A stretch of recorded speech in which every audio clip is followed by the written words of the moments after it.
こんにちは、笹ジャパニーズの笹です。私は普段 SNS で日本語に関する動画を配信しながらオンラインの日本語学校を運営しています。このポッドキャストでは私が普段感じたことや思ったことなどを日本語で話していきます。今日は優しい日本語でゆっくり話します。トピックは国際結婚についてです。国際結婚は外国人と結婚することです。私は日本人でマレーシア人の夫と結婚しました。ですから私は国際結婚をしました。皆さんは国際結婚どんなイメージですか？いいイメージでしょうか？悪いイメージでしょうか？私は国際結婚して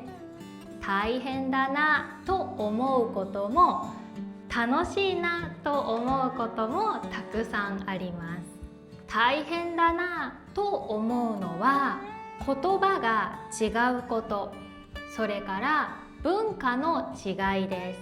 夫とは言葉が違うことや文化の違いで喧嘩することなどはほとんどありません。ただ夫の家族と私、言葉の違いや文化の違いで大変だなと感じることがあります。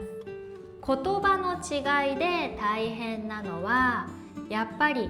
伝えたいことが正しく伝えられないことがある。そこでストレスが溜まってしまうことがあります。夫の家族は中国語を話します。私は中国語はあまり話せません。なのであまり中国語を使って会話することはありません。私の家族は日本語を話します。夫も日本語を話します。なので夫と私の家族はだいたい日本語でコミュニケーションが取れるんですが、私は大阪出身で家族は関西弁を話します。話すスピードも速いです。なので夫は私の日本語は 100% 理解できるけれど、私の家族の日本語は 100% 理解できないと言っています。なので日本語が話せる夫も義理の家族である私の家族と話すときは言葉の違いで大変だなぁと感じることがあるようです。それから文化の違いでいうと、やっぱり夫の家族は中華系で家族との距離が近いです。夫の家族が求める私たちとの距離の近さと私が求める夫の家族との距離の近さにはちょっと違いがあって、これはどちらが正しい正しくないではなくて文化の違いだなと思っています。夫が私の日本の家族の家に行った時に必ず手洗いとうがいをしなければならないんですが、それがルールのようになっていて少し違和感を感じるそうです。これも一つ文化の違い、考え方の違いだと思います。それから逆に楽しいなと思うこともあります。それは違う国の文化を深く理解できること、視野が広がることです。一つ目の他の国の文化を深く理解できるというのは、私は今夫の国であるマレーシアに住んでいて、